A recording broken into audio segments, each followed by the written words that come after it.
Breaking news. Vikings fans, you do not want to miss this one. A massive update just dropped, and we need to talk about it right now. But before we dive in, make sure to subscribe to the channel and turn on notifications so you never miss a single update about your Minnesota Vikings. Trust me, you won't regret it. Alright, let's get into it because this could shake up the entire QB market in the NFL. The Las Vegas Raiders are one of the most intriguing teams when it comes to finding a quarterback this offseason. Ever since moving on from Derek Carr 2 years ago, they've been searching for stability under center. They've cycled through Jimmy Garoppolo, Aiden O'Connell, Gardner Minshew, Brian Hoyer, and Desmond Ridder.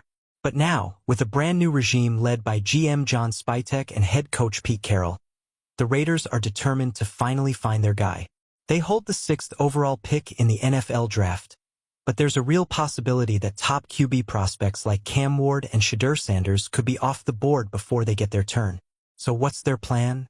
That's where things get really interesting because former Vikings QBs are suddenly in the mix. According to NFL analyst Mark Sanchez, 2 key names could be on the Raiders' radar: Sam Darnold and Daniel Jones. Yes, Daniel Jones, the same guy who was let go by the Giants last season and ended up on the Vikings practice squad. Sanchez made a bold statement on FS1's The Herd, saying, "Don't sleep on Daniel Jones. If he lands in the right spot, he could be an absolute steal. With Pete Carroll, that could be a perfect fit."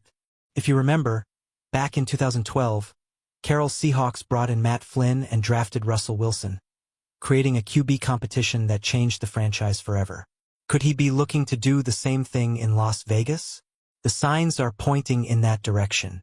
Now, here's where it gets even juicier for Vikings fans, because if Darnold does leave Minnesota this offseason, there's a chance that Jones could actually return to the Vikings as a veteran option alongside J.J. McCarthy. This QB carousel is spinning fast, and things are about to get crazy. So what do you think? Could Daniel Jones thrive under Pete Carroll in Las Vegas? Should the Vikings bring him back as a backup? Let me know your thoughts in the comments below. And remember, if you want to stay ahead of every Vikings move, subscribe to the channel right now and turn on notifications. We've got all the latest updates coming your way. Skol.